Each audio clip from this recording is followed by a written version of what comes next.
Hello everyone, what is up? Nubby here in the beautiful land of Amphoreus, back with another Honkai Star Rail video. And you know what? I'm just gonna say it at the start of the video. I really enjoyed the new version 3.0's main story quest for Amphoreus. And okay, look, now, hold your horses. I know what you're thinking. Nubby, you're a Hoyo shill, you're biased, and it's just the sunk cost fallacy talking. Maybe, but hear me out. I really did genuinely enjoy the new version 3.0's main story quest, even with some of its presentational flaws. As such, in this video, I'll share and talk about what I really enjoyed about the new 3.0 main story quest, and I'll also discuss some issues that might explain why other players in the community might feel a little differently, and why that might actually also be a good thing for players like me who really enjoyed the game and story. Also, this video will contain spoilers for the main story quests, so with that said, let's get into the video. For me, there are two big reasons why I really enjoyed the 3.0 main story quest. And no, they aren't Agalia's big aboobas. Well, they certainly do help. The actual two reasons are simply some good plotlines and a good final boss fight.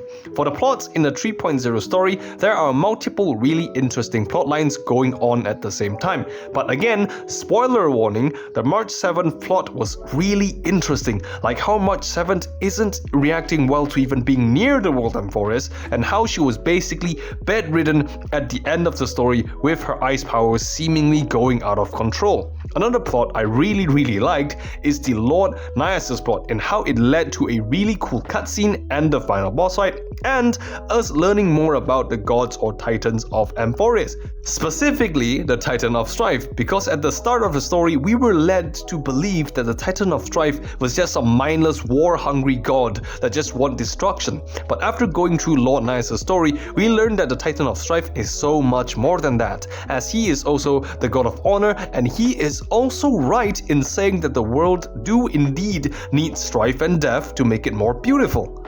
And the two other plots I can think of at the top of my head are the plot with Herda and Phynon, as I believe Herda is going to be coming to Amphoreus in 3.1, as some members of the Express crew went to her for help near the end of the story. And Phynon is just a bit sus in my opinion, as he really doesn't seem like he wants to be a hero at all, and he seems to have other goals and priorities in his mind.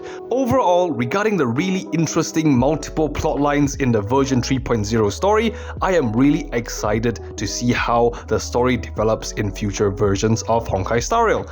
And thinking about it now, I feel this might be a very subjective reason, but I really do feel that Hoyo knows how to write a good story, as the plot alone already got me hooked onto the story and is one of the biggest reasons why I really enjoyed it.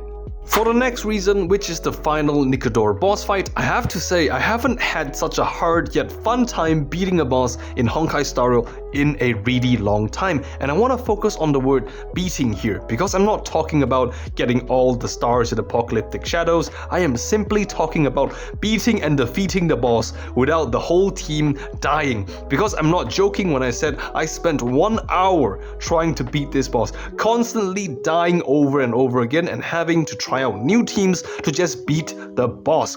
For context, this boss fight really favors units that can provide shields to the entire team, as the boss has a lot of big AoE attacks that hit multiple units, as well as mechanics that constantly reduce your unit's max health to 50%.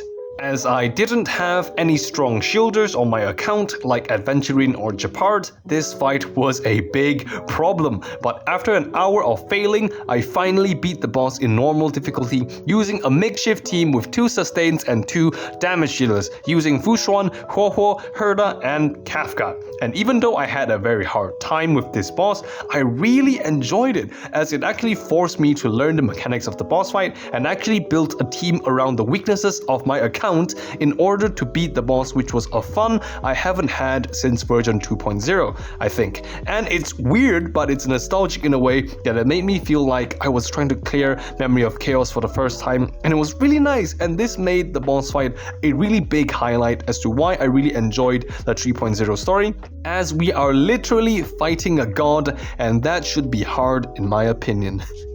Now on to the issues as to why some players in the community didn't really enjoy the 3.0 story. And again, this is just my opinion, but I feel it is mostly due to an increase in player expectations. And look, I understand that there are flaws in how Honkai Star Rail presents its story, with the whole black screen issue, with players complaining that there are too many black screens with white text in the story, telling you about the lore of the world but not showing you anything, and the whole meme of Honkai Star Rail just giving you the bare minimum of a 3-second cutscene.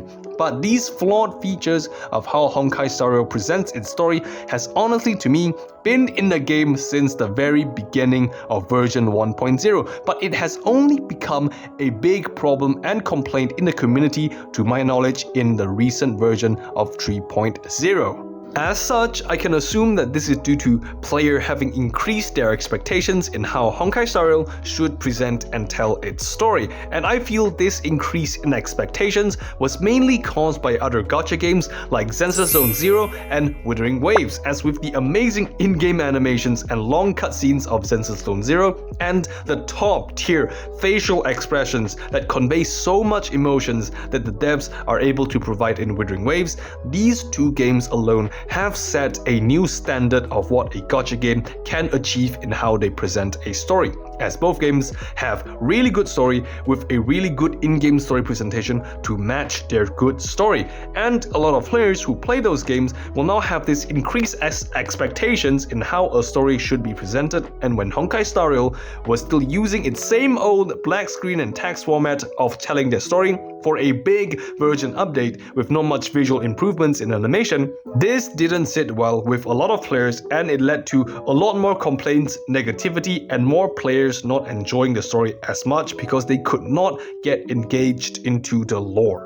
And unfortunately, this issue overall has made the Honkai Star Rail community feels a bit more negative, but I genuinely believe, with all the love I have for Honkai Star Rail, this negativity is actually something that is very healthy for the HSR community, because honest to God, I am a very biased person towards Honkai Star Rail, as it is the gacha game I've been playing the longest, and it's currently my favorite gacha game, and I have trouble finding flaws and issues with the game. And it is only truly through these healthy negativity and complaints that are present in the community that I am able to take off my rose-tinted glasses and actually see some flaws. Like, yeah, we should totally get more cutscenes in Honkai Star Rail. We should totally get better story presentation too, with more facial expressions and more art or animations to better engage the players. And honestly, with my biasness, I am most likely going to still enjoy Honkai Star Rail story even if they don't change anything.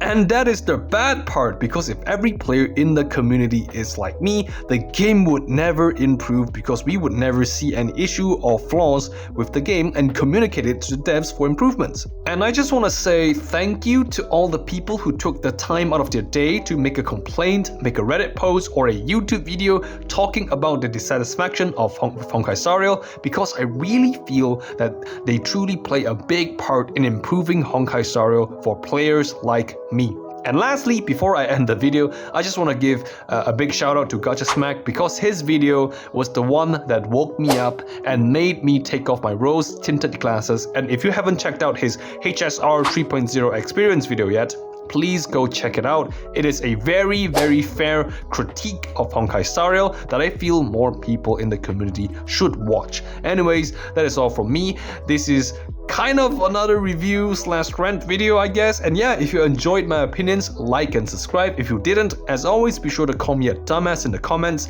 Thank you so much for watching. Nubby out.